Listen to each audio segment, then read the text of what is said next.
Bonsoir, bienvenue.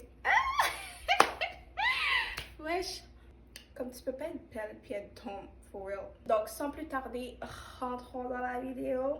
Yeah.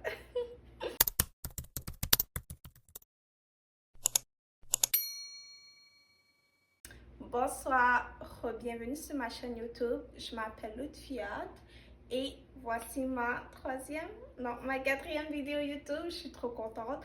Bon début de mois. Donc, dans cette vidéo, je vous donne 5 astuces sur comment bien effectuer vos lectures d'école parce que je sais qu'on a beaucoup de choses à lire pour les étudiantes à l'université ou au collège. Donc, sans plus tarder, rentrons dans la vidéo. Yeah.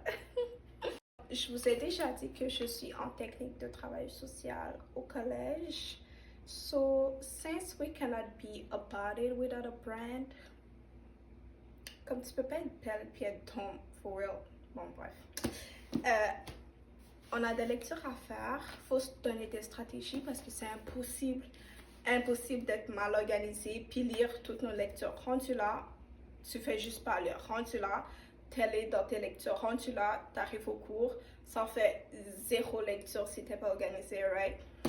So, moi j'ai tal bail à lire. C'est tout des petits documents comme ça, genre des 10 pages, 20 pages, 15 pages. Mais c'est beaucoup de lecture, right? So, voici 5 choses qui m'aident dans mes lectures. Donc, la première chose, c'est mon environnement. Si j'ai un environnement sale, pas clean, honnêtement, ça fonctionne pas bien la lecture. Si, on va dire, chez moi c'est en désordre, ma table où j'étudie, c'est pas propre, ma lecture va pas bien se passer parce que je vais toujours regarder, checker, comme je vais toujours vouloir faire autre chose parce que je suis distraite, ok? Mais déjà, ton environnement doit être propre, clean, tu dois savoir où étudier. Si tu étudies dans le bus, c'est sûr que c'est pas l'idéal, il y a du monde qui parle. Des fois, dans un café, c'est bon, mais si tu étudies dans un café comme au Tim Hortons où il y a plein de monde qui parle, oublie ça, right? So, premièrement, moi, je vous dis, choisis bien ton environnement, right? Si tu étudies dans ta chambre, faut pas vouloir t'endormir, tu sais, il y a du monde qui ont leur lit et un petit bureau, ça c'est bon, mais si tu es sur ton lit, c'est sûr que la lecture, après quelques bouts, là, t'as plus envie, surtout les lectures d'école, que c'est imposé, c'est pas une lecture genre que t'as été volontaire pour aller lire ce livre-là. Non, t'es obligé de le lire pour tes études, pour faire du copyright. So, votre environnement est la première chose la plus importante pour effectuer une bonne lecture, right? La deuxième chose, c'est par rapport à quand, right? Il y a ton environnement qui est le où, puis il y a le quand tu décides d'étudier. Genre, tu peux pas décider d'étudier à 23h du soir. Je sais que certains font ça parce que des fois on n'a pas le choix, on travaille après l'école, mais il y a des moments dans la journée qui est plus préférable d'étudier. Des fois, c'est mieux d'étudier genre après le souper, tu sais, il n'est pas complètement tard, il n'est pas trop tôt, ou sinon dans la journée, si vous avez un moment de disponible, un laps de 1 heure de temps, étudiez là, tu sais, mais pas quand c'est le temps de dormir ou quand vous êtes vraiment crassé. So, faut avoir quand même une bonne énergie. Oh my god, guys, guess what? J'étais en train de parler, j'étais rendue presque au 5e astuce quand je me suis rendu compte que ma caméra filmait plus parce que je suis en manque d'espace dans mon téléphone. So là, je reprends ce que j'ai dit. Mon 3e astuce, c'est de surligner. Surligner les mots-clés dans le texte, c'est tellement game changer.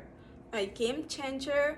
En tout cas, moi, j'aime ça surligner parce que ça m'aide à visualiser les mots-clés. Puis grâce à ce que je souligne, je peux faire un résumé à la fin. Tu dois pas commencer à souligner des 5 lignes, 6 lignes de ton texte. Là, tu soulignes des mots-clés qui vont t'aider à la fin pour pouvoir faire un résumé ou pour pouvoir juste savoir des petites astuces ou des petits, comment on dit ça, parties clés de ton texte. Genre, si quelqu'un te demande, OK, qu'est-ce que tu as lu et de quoi ça parle, tu peux lui dire ça. Ou même grâce à tes mots-clés, tu peux te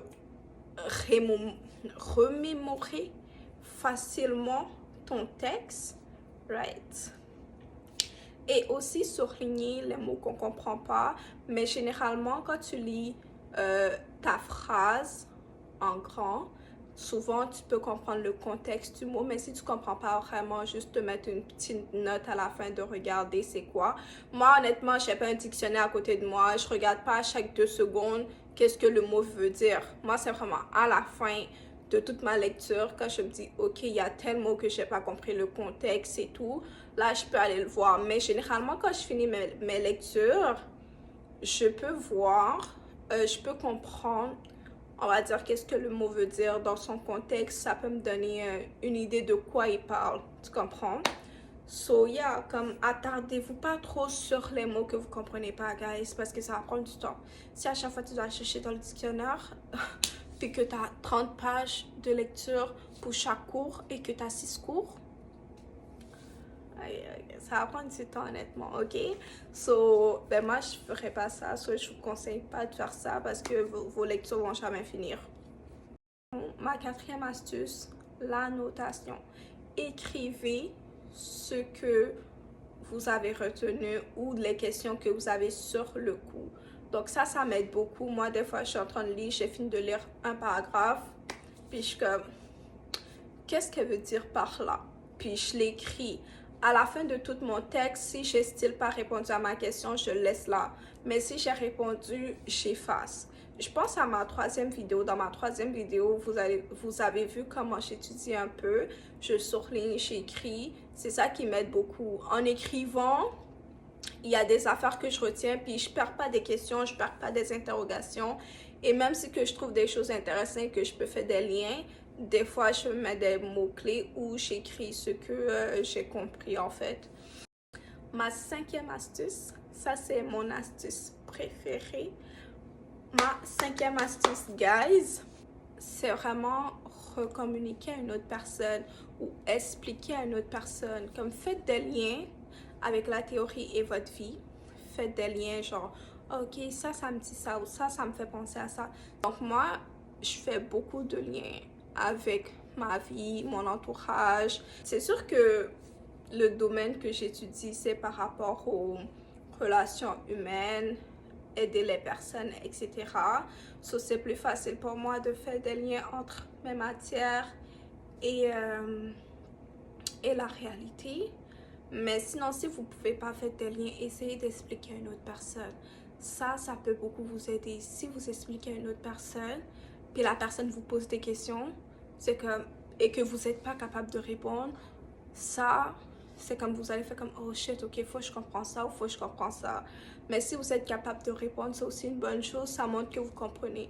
So, moi, je dis, prenez votre copain, votre copine, votre soeur, votre frère, vos amis, appelez-les, allô, oui, j'étudie ça présentement, puis j'aimerais t'expliquer, tu sais, je suis en train d'étudier ça, puis là, ça dit ici que ça, you know, juste parler à vos amis de ce que vous avez lu, vous avez étudié, ça va beaucoup vous aider à assimiler la matière.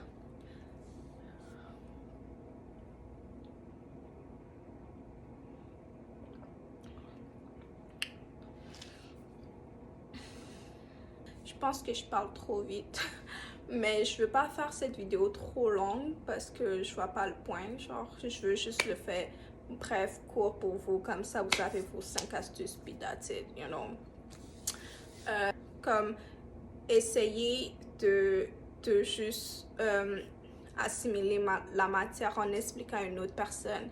Donc ça va beaucoup vous aider. Vous pouvez l'essayer si vous l'avez jamais essayé. Trust me on that, ça va beaucoup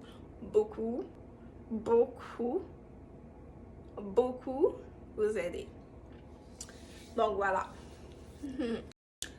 Nous sommes à la fin de la vidéo. J'espère vraiment que cette vidéo vous a aidé. J'espère que mes astuces, vous allez les essayer et dites-moi en commentaire si ça fonctionne, si vous les connaissez, si vous les utilisez déjà, si ça vous aide dans la vie au quotidien. N'hésitez pas à like guys, likez, ok, vous abonner. Et je vous dis à la prochaine et bon début de mois de février et bon début de mois des Noirs. Black History Month. Yeah, ok. Bye.